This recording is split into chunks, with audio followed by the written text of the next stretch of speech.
Premium പെട്രോളിനും ബൾക്കായിട്ടുള്ള ഡീസലിനും വില കൂട്ടി. ആദ്യമേ മുൻകൂർ ജാമ്യം എടുത്തേക്കുക. ഇലക്ട്രോണിക്സ് ഐറ്റമായിട്ടും യാതൊരു ടച്ചും ഇല്ലാത്ത ഞാനാട്ടോ.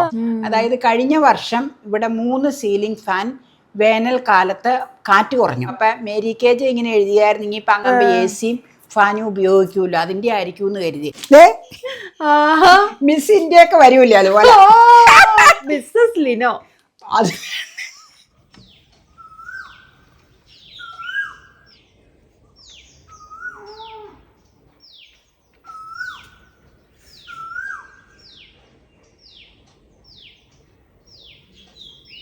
നിങ്ങളോർക്കും എന്നാ ഒരു സംഭവം കയ്യിൽ പിടിച്ചോണ്ട് ഇരിക്കണേന്ന്. ഇലക്ട്രോണിക്സ് ഐറ്റമായിട്ടും യാതൊരു ടച്ചും ഇല്ലാത്ത ഞാനാട്ടോ. ആദ്യമേ മുൻകൂർ ജാമ്യം എടുത്തേക്കുക. കാരണം ഇത് നിങ്ങളെന്ന് കാണിച്ച് ചുമ്മാ ഓരോ വീടുകളിൽ നടക്കുന്ന സംഭവങ്ങൾ, ഇവിടെ നടക്കുന്ന സംഭവങ്ങളല്ലേ നിങ്ങളോട് ഷെയർ ചെയ്യണത്. അപ്പം ഇത് നമ്മുടെ ഒരു സീലിംഗ് ഫാനിന്റെ കപ്പാസിറ്ററാണ്. അതായത് കഴിഞ്ഞ വർഷം ഇവിടെ 3 സീലിംഗ് ഫാൻ വേനൽക്കാലത്ത് കാറ്റ് കുറഞ്ഞു. കാറ്റ് കുറഞ്ഞെന്ന് പറഞ്ഞു കഴിഞ്ഞാൽ 1 2 3 4 5 അങ്ങനെ അതിൽ 1 2 3 ഇടുമ്പോൾ തീരെ മൈൽഡായിട്ട് കാറ്റുണ്ടോ എന്ന് ചോദിച്ചാൽ ഉണ്ട്. 4 കുറച്ച് കാറ്റ് കിട്ടും. 5 ഈ സ്റ്റാർട്ടിങ്ങിലുള്ള കാറ്റേ കിട്ടുള്ളൂ. അപ്പം അങ്ങനെ കിട്ടിക്കൊണ്ടിരുന്ന് കഴിഞ്ഞപ്പോൾ ഇലക്ട്രീഷ്യനെ വിളിച്ചു കഴിഞ്ഞപ്പോൾ ഞാൻ പറഞ്ഞില്ലേ പണ്ട് മുതലുള്ള ആൾക്കാരാകുമ്പോൾ ഇവിടെ ഇപ്പോൾ വിളിച്ചു കഴിഞ്ഞാൽ അപ്പം തന്നെ അവർ വരും. എന്നാ ചേട്ടാന്ന് ചോദിച്ചു. വന്ന് നോക്കി കഴിഞ്ഞപ്പോൾ പുള്ളി പറഞ്ഞാൽ ഞാനിപ്പോൾ തന്നെ സാധനം മേടിച്ചുകൊണ്ട് വരാമെന്നും പറഞ്ഞ് 3 ഫാനിൻ്റെ കപ്പാസിറ്റർ ഇവിടെ മാറ്റി. അപ്പം മാറ്റി കഴിഞ്ഞ് ചോറിന് പുള്ളി ഈ ഇലക്ട്രീഷ്യന്മാർക്ക് കണ്ടാൽ പെട്ടെന്ന് അറിയാമല്ലോ അത്. അപ്പം മാറ്റി കഴിഞ്ഞ് വെച്ച് നല്ല ഫോമിൽ അത് കറങ്ങിക്കൊണ്ടിരുന്ന ഒരു വിഷയവും ഇല്ല. പക്ഷേ ഈ വേനൽ വന്നപ്പോൾ ഇവക്കടെ ബെഡ്റൂമിൽ 1 2 3 4 5 അതിൽ 5ാമത്തേൽ കറങ്ങുമ്പോൾ ഇതുപോലെ തന്നെ കാറ്റ് കിട്ടണത് എങ്ങനെയാന്ന് വെച്ചാൽ ഒരു 2 കിട്ടും പോലെ, 2 3 കിട്ടും പോലെ. അത് പകൽ സമയം പിന്നെ ഇച്ചിരി കിട്ടറുണ്ട്, സന്ധ്യയാകുമ്പോൾ ഒട്ടൂല. അപ്പം ഞാൻ ആദ്യം കരുതി ഇവളിങ്ങനെ പറഞ്ഞപ്പോൾ ചിലപ്പോൾ ഈ വീടുകളിലൊക്കെ എല്ലാവരും ഉപയോഗമല്ലേ, വേനലാകുമ്പോൾ AC ഫാനും ഉപയോഗിക്കൂല, അതിൻ്റെ ആയിരിക്കും എന്ന് കരുതി. പിന്നെ ഇവള് പറഞ്ഞ് തീരെ ഇങ്ങനെ കുറഞ്ഞു പോവുക. പകല് ഇവളിങ്ങനെ പോണ കൊണ്ട് ഞാൻ ഈ പകല് നോക്കും, ഇവള് ഓഫീസിൽ പോകില്ല. അപ്പം പകൽ ഇച്ചിരിച്ച കാറ്റുള്ളതായിട്ട് എനിക്ക് തോന്നാറുണ്ട്. എന്തായാലും അത് അങ്ങനെ വെച്ചോണ്ടിരുന്ന വേനൊക്കെ കിടക്കമരിങ്ങില്ല, രാത്രി ഉറങ്ങാൻ പോലും പറ്റൂലായിരുന്നു. അപ്പോൾ ഉടനെ തന്നെ ഇതുപോലെ പുള്ളീനെ വിളിച്ചു കഴിഞ്ഞപ്പോൾ പുള്ളി പറഞ്ഞാൽ ഞാൻ കപ്പാസിറ്ററും കൊണ്ട് വന്നേക്കാന്ന് പറഞ്ഞു. അപ്പോൾ പുള്ളി ആ സാധനമായിട്ട് വന്നു.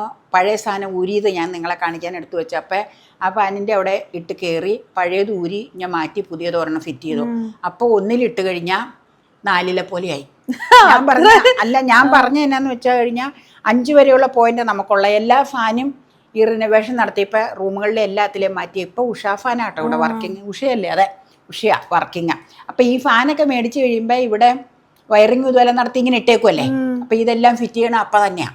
അതെങ്ങനെയാണെന്ന് വെച്ച് കഴിഞ്ഞാൽ ലീഫൊക്കെ നിലത്ത് വെച്ച് പുറത്ത് വെച്ച് ഇതിൻ്റെ പിടിപ്പിച്ച് വെച്ച് ലാഡറിൽ കയറിയെന്ന് വെച്ചാൽ എന്നോടൊന്ന് ഇങ്ങനെ പിടിച്ചു തരാൻ പറയും. അപ്പോൾ അത് ഫിറ്റ് ചെയ്യും. അത് നല്ല അത് ചെയ്യാനായിട്ട്. കാര്യം ടെക്നിക്കലായിട്ട് പഠിച്ചിട്ടില്ലെങ്കിൽ നന്നായി ഇതുണ്ട്. ഇവിടെ ഈ ഫാമിലിയിൽ കുറേ ഇങ്ങനെ ഇതുള്ള ഇൻട്രസ്റ്റ് ഉള്ളവരെല്ലാവർക്കും തന്നെ ക്രാഫ്റ്റ് വർക്കുകൾക്ക് ഇൻട്രസ്റ്റ് ആട്ടോ ഇവിടെ. അപ്പം അങ്ങനെ ചെയ്തു. ഇത് മാറ്റി. ഇപ്പൊ അവള് പറഞ്ഞ പറന്നു പോണ പോലെ ഞാൻ രാത്രിയിൽ പുതപ്പ് വെച്ചാ കിടക്കണേ. ഇപ്പൊ എന്നാ AC ഇട്ട പോലെ തണുപ്പാ എന്റെ മുറിയില്. പിന്നെ ജനലും കൂടെ തുറന്നിടുവാണെങ്കിൽ സൂപ്പറാ. അപ്പൊ എന്നാ വിഷയമല്ല പ്രശ്നമെന്ന് വെച്ച് കഴിഞ്ഞാൽ ഫ്രണ്ടിൽ ഞങ്ങൾ കിടക്കണ ബെഡ്റൂം മരമച്ചാണ്, ഉണുമുറി മരമച്ചാണ്. ഡ്രോയിങ് റൂമിന്റെ പകുതി ഭാഗം മച്ചിന്റെയാണ്, പകുതി ഭാഗം റിനോവേഷൻ എടുത്തതാണ് വാർക്കയുള്ളത്. ബാക്ക് സൈഡ് ഇവള് കിടക്കണ റൂമും ബാക്ക് സൈഡ് എന്ന് പറഞ്ഞാൽ ഡ്രോയിങ്ങിന്റെ തന്നെ കയറാവുന്ന ആ സൈഡിൽ 2 3 മുറികളും അടുക്കളയെല്ലാം വാർക്കയാണ്. അതൊക്കെ 10 40 കൊല്ലമായിട്ട് ഇങ്ങനെ റിനോവേറ്റ് ചെയ്ത് പണിതാട്ടോ ആ സംഗതികൾ. ഇത് ഫ്രണ്ടിൽ മാത്രം 12 കൊല്ലം ആയുള്ളൂ മാറ്റിയിട്ട്. ഫ്രണ്ടും കിച്ചണും ഒന്ന് 2ആക്കി ഭാഗിച്ചെടുത്തിട്ട്. അപ്പം ഈ വാർക്കയിൽ ഇവള് അപ്പം വാർക്കയുടെ മുകളിലെല്ലാം ഇത് ഇട്ടിട്ടുണ്ട്, മേച്ചിലിട്ടിട്ടുണ്ട്. ആസ്ബസ്റ്റോസ് അല്ല, ഷീറ്റ് വർക്ക്, അലൂമിനിയം ഷീറ്റ് തന്നെയാ വീടിന്റെ മുകളിൽ ഇട്ടേക്കണം. കാർ ഷെഡും വർക്ക് ഏരിയ മാത്രമേ ഉള്ളൂ മറ്റേ GI ഷീറ്റിന്റെ ഇട്ടേക്കണത്. അപ്പൊ വീടിന്റെ മുകളിൽ അത് ഇട്ട് കഴിഞ്ഞാൽ ശരിയാവൂല, അതുകൊണ്ട് അലൂമിനിയം തന്നെ ഇട്ടേക്കണത്. വർഷങ്ങൾ മുമ്പ് ഇട്ടതാട്ടോ, 2000-ൽ ഇട്ടതാ അത്. അപ്പം ആ ഷീറ്റ് മേഞ്ഞിട്ടേക്കണത് കൊണ്ടും ഈ ഫാനിൻ്റെ ഇത് മാറ്റിയത് കൊണ്ടും സന്ധ്യ ആയിക്കഴിഞ്ഞാൽ ഇവള് പറഞ്ഞ ഫാൻ ഇട്ട് കഴിഞ്ഞാൽ ഫുൾ തണുപ്പാണ്. ആ അപ്പൊ ഇപ്പൊ നല്ല ശരിക്കും ഈ മഴക്കാലത്തെ ഒരു അന്തരീക്ഷം ഇല്ലേ, അതേ അന്തരീക്ഷം എന്റെ മുറിക്കകത്ത്.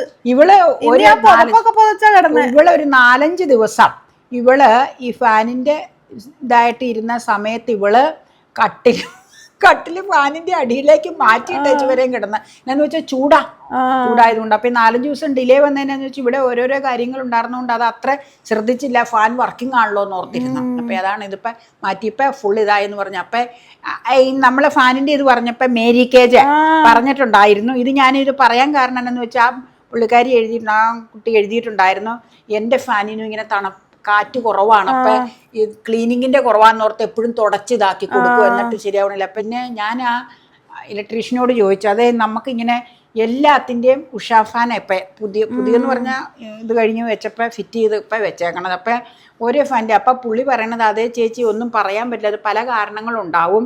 ചിലപ്പോൾ ഒരു കമ്പനിയുടെ തന്നെയാണെങ്കിലും അതിൻ്റെ ബെയറിങ്ങിൻ്റെ എന്തെങ്കിലുമൊക്കെ പ്രശ്നങ്ങളുണ്ടാവും ഈ കപ്പാസിറ്റർ പോവാനായിട്ട്. ഇവക്കടെ റൂമിൽ രാത്രി മാത്രമേ അതിന് ഉപയോഗമുള്ളൂ, പകലും ഇവള് പോണത് കൊണ്ട് ഉപയോഗമില്ല. അതേസമയം ഡ്രോയിങ് റൂമിലും ഞങ്ങൾ കിടക്കണ ബെഡ്റൂമിലും ഞങ്ങൾ കിടക്കണ ബെഡ്റൂമിൽ ഉച്ച കഴിഞ്ഞാൽ ഒരു 3:30 വരെ അതിലും ഫുള്ളിലിട്ടാണ് ഞാൻ കിടക്കണത്. പിന്നെ ഈ ഡ്രോയിങ് റൂമിൽ ഹസ്ബൻഡ് ഇവിടെ ഇരുന്ന് ഇത് വായിക്കും എന്തെങ്കിലും ചെയ്തുകൊണ്ടിരിക്കണോണ്ട് അത് ഫ്ലെയിമിനും പോട്ടെ സ്പീഡ് കുറച്ചായിരിക്കും, ഇതും വർക്കിങ്ങാണ്. പക്ഷെ ഇതിനൊന്നും പ്രശ്നമില്ല, പകലും വർക്ക് ചെയ്തിട്ട് ഇവിടെ. അപ്പം ഞാൻ പുള്ളിയോട് ചോദിച്ചപ്പോൾ പറഞ്ഞതെന്നു വെച്ചാൽ അതൊന്നും പറയാൻ പറ്റൂല ചേച്ചി, പല പല കാരണങ്ങൾ അതിനുണ്ടാകും. ഇപ്പം നമുക്ക് എന്നാണെങ്കിലും ഞാൻ പറഞ്ഞു അതിന് ഉപയോഗം രാത്രി മാത്രമേ ഉള്ളൂ. അപ്പം ഇങ്ങനെ ഇത് വെറും 15 രൂപയുടെ ഒരു സാധനം കേട്ടോ. അപ്പം അതും പറഞ്ഞേക്കാം. അപ്പം മേരി കേജ് ഇങ്ങനെ എഴുതിയായിരുന്നു, ഇനിയിപ്പം അങ്ങനെ നോക്കണമല്ലോ അത് മാറ്റിക്കണമല്ലോ അങ്ങനെയാണെന്ന്. അപ്പം വിളിച്ചൊന്ന് ചെക്ക് ചെയ്ത് നോക്കിയാൽ മതി. പലർക്കും ഇത് ഉപകാരപ്രദമായ ഒരു വീഡിയോ ആയിരിക്കും എന്ന് കരുതിയാണ് ഡീറ്റെയിൽ ആയിട്ട് ഞാനിത് പറഞ്ഞത്. കാരണം എന്തായാലും നമ്മൾ ഇലക്ട്രീഷ്യനെ വിളിക്കാതെ ടെക്നിക്കലായിട്ട് ഇത് അറിയാൻ മേലാത്തവർ ഇത് ചെയ്യരുത് കേട്ടോ. ഇത് മാറ്റിയച്ച് ഇതിന്റെ കംപ്ലൈന്റ് അല്ലെങ്കിൽ ചിലപ്പോൾ ഈ ബെയറിങ്ങിന്റെ വിഷയം കൊണ്ട് വരും, പിന്നെ പല വിഷയങ്ങളും ഇതിന്റെ ഇത് കൊണ്ടുണ്ടാവും. അപ്പം നമ്മൾ ചെക്ക് ചെയ്ത് വെച്ച് മാത്രം അവരെ വിളിച്ചു കഴിഞ്ഞാൽ അവരത് ചെയ്തോളൂ. എന്നാന്ന് വെച്ചാൽ അതറിയാമല്ലോ, ഞാൻ പറയേണ്ട കാര്യമില്ല. ആ പുള്ളിക്കാരി ഇതിന് കമന്റിന്റെ അടിയിൽ ഇത് എഴുതിയത് കൊണ്ടാണ് ഞാനിത് മാറ്റിയതും ഈ സാധനവും കാണിച്ചത് കേട്ടോ. അപ്പം മേരി എത്രയും പെട്ടെന്ന് ഇലക്ട്രീഷ്യനെ വിളിച്ച് കാണിക്കുക, അപ്പം അവർ പറയും, എന്നിട്ട് റിപ്പയർ ചെയ്ത് കഴിഞ്ഞാൽ കമൻറ്റിൽ അറിയിക്കണം കേട്ടോ. അപ്പം ശരി, ഓക്കെ. മിസ് ഇന്ത്യ ഒക്കെ വരൂല്ലേ അതുപോലെ. മിസ്സസ് ലിനോ അത് റിങ്കുവിനോട് ഞാൻ ചോദിച്ചു, മിസ് അബുദാബി ആവാനുള്ള ശ്രമത്തിലാണോന്നാ. കാരണം അവള് വെയിറ്റ് കുറയ്ക്കണ കാരണം.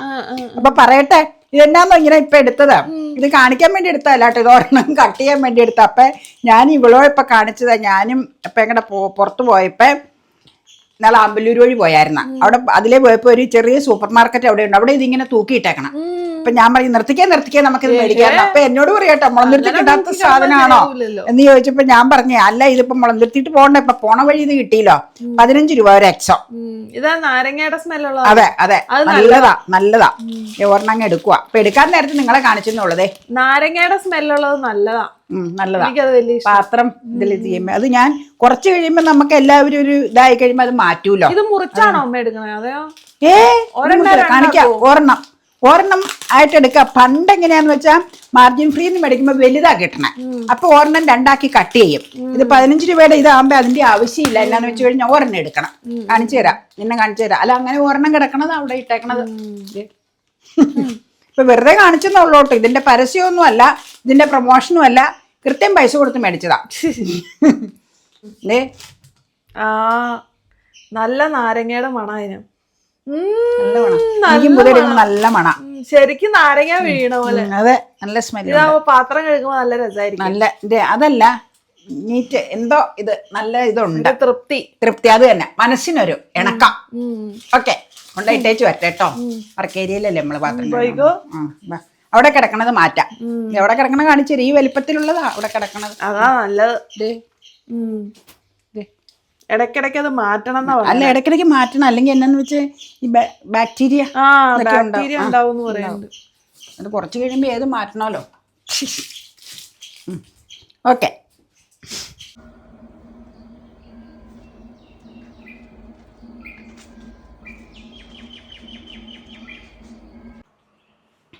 യുദ്ധപ്രഖ്യാഘാതം കൊണ്ട് പ്രീമിയം പെട്രോളിനും ബൾക്കായിട്ടുള്ള ഡീസലിനും വില കൂട്ടി. ആ പ്രീമിയം പെട്രോളിന് 2 രൂപ. നമ്മള് പ്രീമിയം പെട്രോൾ അടിക്കാറില്ല. 2 രൂപ. നമ്മള് നോർമൽ പെട്രോൾ വ്യവസായങ്ങൾക്കുള്ള അടിക്കാറ്. ബൾക്ക് ഡീസലിന് 22 രൂപ.